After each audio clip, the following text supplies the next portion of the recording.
Bonjour tout le monde. Alors là, on va faire un TP qui complète notre cours ou bien notre exposé de Hibernate Maven. On va faire, euh, on va faire un TP qui persiste des objets Java euh, par le framework Hibernate dans une base de données MySQL. Et ce projet Hibernate va être généré par l'outil Maven. Alors, on commence par créer nos tables dans MySQL. Pour cela, euh, on devrait faire cette commande pour démarrer le LAMP pour pouvoir accéder à phpMyAdmin.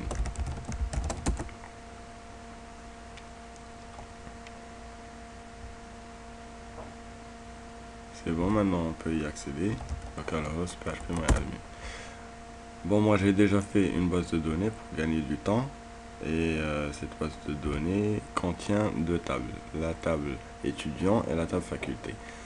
J'ai fait deux tables pour illustrer la relation many to one, c'est-à-dire qu'un étudiant est dans une faculté et une seule faculté, et la faculté peut recueillir un ou plusieurs étudiants. Du coup, on a la table étudiant comme celle-ci. ID, nom, prénom, email et ma faculté. Et à la faculté, on a ID intitulé et ville. Et on peut voir la relation qui est entre eux. C'est une clé étrangère myFaculté de ID. Alors, une fois qu'on a créé les tables, on peut commencer notre projet. On ouvre une console. On se positionne dans le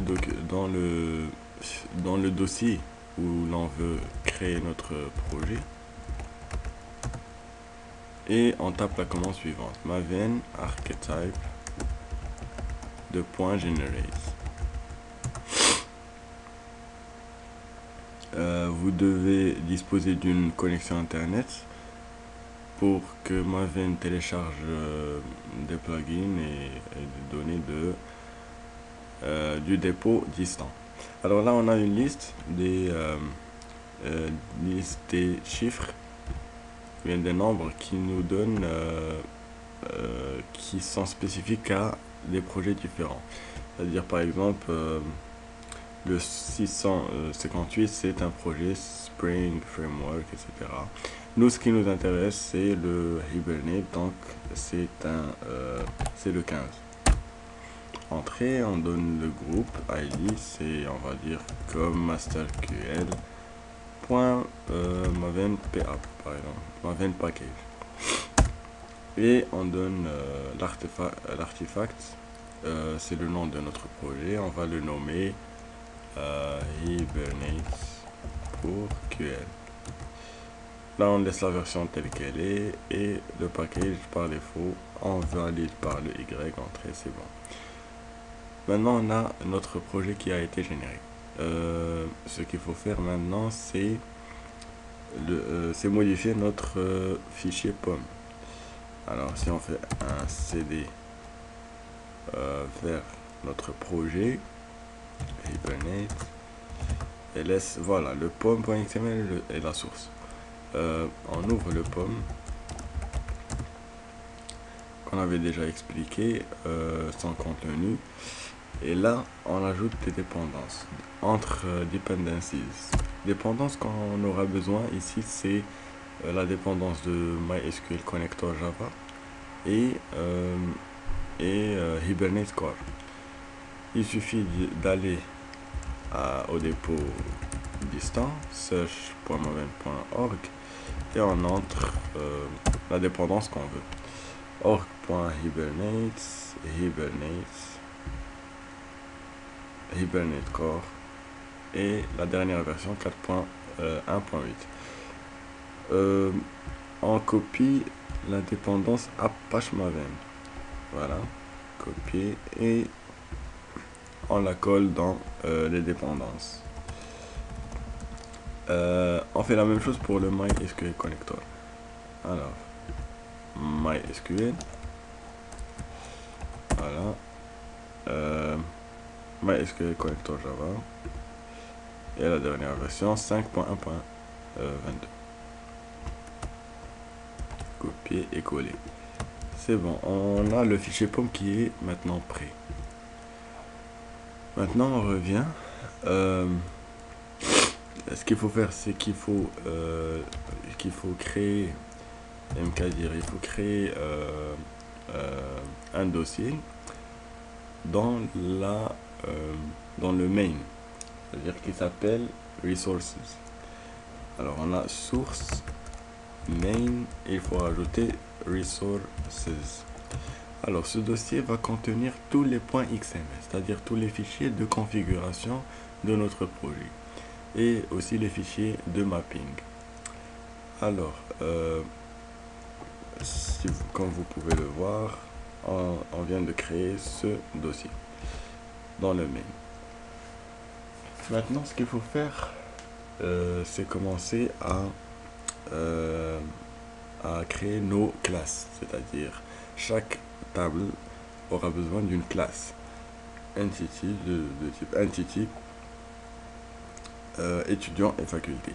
Alors ces classes, on va les poser dans le package mavenpa. J'édite source main java comme masterql mavenpa et étudiant.java. Voilà. Pour ne pas perdre du temps, j'ai déjà écrit ce fichier, donc je vais copier-coller, mais je vais vous expliquer son contenu. Alors, package comme master, bon, le package, public class étudiant et les types les attributs qu'on aura besoin. C'est le ID, nom, prénom, email et faculté, exactement comme la base de données. Alors, un constructeur public, des getters et setters. Voilà, c'est ça notre fichier. Pour chaque attribut, on a son getter et setter. Je copie, je colle, c'est bon. On fait exactement la même chose pour faculté.java.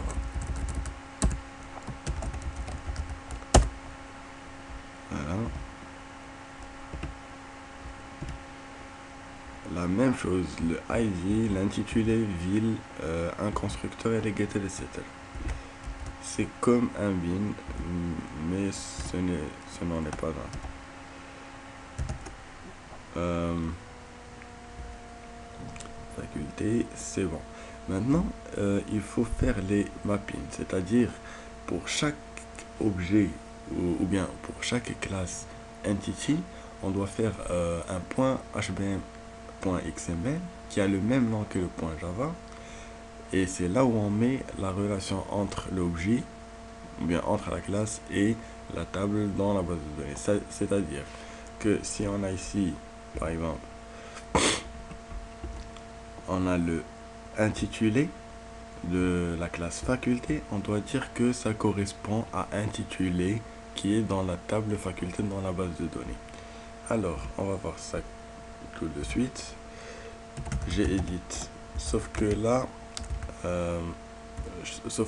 on doit avoir cette même arborescence, le com mavenpa dans resources, parce que le hbm.xml on va le mettre dans resources à la place de java. Donc on va créer mkdir source main resources comme mkdir comme masterql et mavenpa, c'est bon. Et j'édite source main resources comme master maven et étudiant, exactement le même nom, .xml. J'ai déjà le fichier prêt. Voilà. Le voilà. Alors, on commence par la balise Hibernate Mapping. La classe, c'est le nom de la classe comme mastermind.étudiant. Et la table qui correspond à cette classe, c'est la table étudiant. ID name, le nom de l'attribut, et column name, le nom de la colonne. On a mis la balise ID pour spécifier que c'est un ID, mais par la suite on va faire property. Et à l'intérieur column qui donne les caractéristiques dans la base de données, c'est-à-dire le type, string et le length. Si vous remarquez, là on a ajouté une relation many to one. Ce many to one, c'est qu'on n'a pas spécifié l'attribut faculté parce que c'est un attribut spécial. C'est une relation many to one, c'est une clé étrangère. On spécifie sa classe, maven.faculté, le nom de l'attribut, cascade all et la colonne qui lui correspond dans la table étudiant. Ici, comme vous pouvez remarquer, veuillez noter qu'on ne peut pas utiliser le lazy. Le concept de lazy, on ne peut pas l'utiliser parce qu'on a une relation many to one. C'est la seule relation dont on peut pas, où l'on ne peut pas utiliser le lazy. À part ça, le many to many, one to one, one to many, c'est possible. C'est bon, je copie.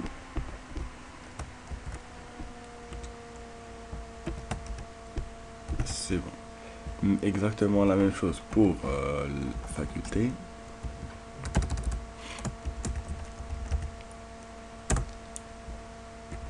Et on a exactement la même chose, c'est-à-dire la relation entre attribut et colonne. Et on n'a pas de relation many to one ou autre. C'est bon.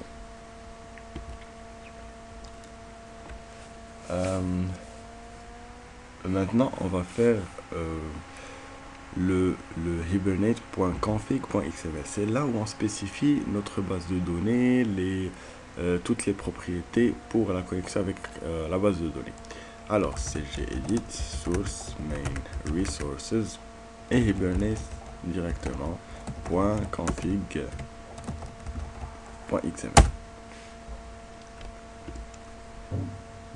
Je prends ce fichier et c'est bon, voilà. Le driver, passwords, URL dans la base de données, route pour le username et d'autres propriétés avec les mappings. Il faut exactement spécifier les chemins vers les mappings, les hbm.xml, tous les mappings qu'on a. C'est bon, hop. Voilà.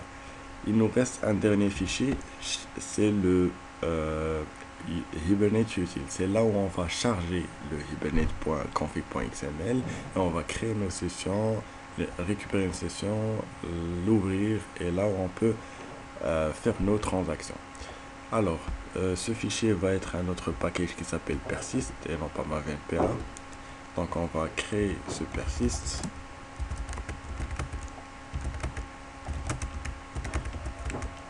Ah pardon. Persistance. Voilà, c'est bon. Et là on met un gedit. Alors.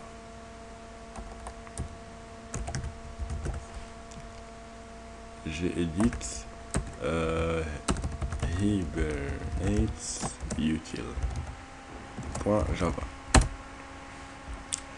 Alors, j'ai le fichier qui est prêt. Profitons-en. Persistence et le voilà. Alors, il y a le nom du package. On importe le session factory pour pouvoir créer une session factory et l'ouvrir, etc. Le hibernate config configuration, c'est pour récupérer le hibernate.conf.xml. Voilà notre classe qui est statique. Tout est statique sans avoir à l'instancier, on peut l'utiliser. On retourne à configuration, configure build session factory, qui nous donne, qui nous retourne un session factory qu'on peut par la suite ouvrir et effectuer des transactions. Et voilà, on copie, on colle, c'est bon. Je pense que c'est bon. Je pense qu'on peut exécuter ah non, on n'a pas modifié la méthode main. Non, maven et app.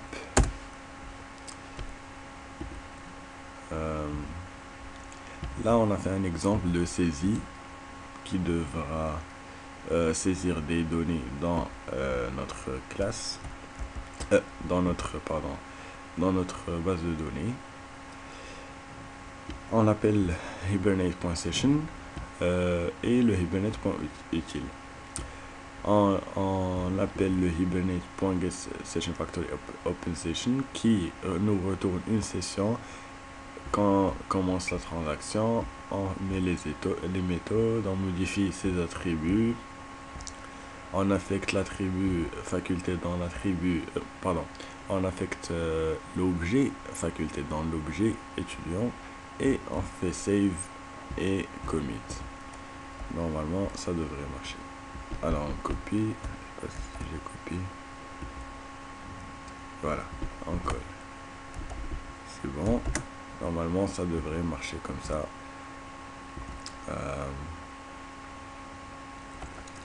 Il suffit de faire maven install et il fait la compression, la compilation, le test et il rassemble les différentes parties et nous donne un point jar. Voilà, build successful. On fait le java-jar targets, c'est un dossier qui est nouveau pour y mettre des points jar et hibernate.jar.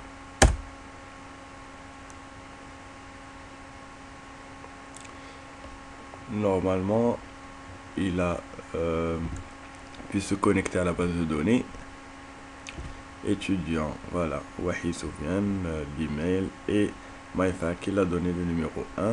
Et si on part à la faculté, le numéro 1 c'est Ibn Toufail Kenitra. Donc voilà, si vous avez des questions, n'hésitez pas à me contacter et merci.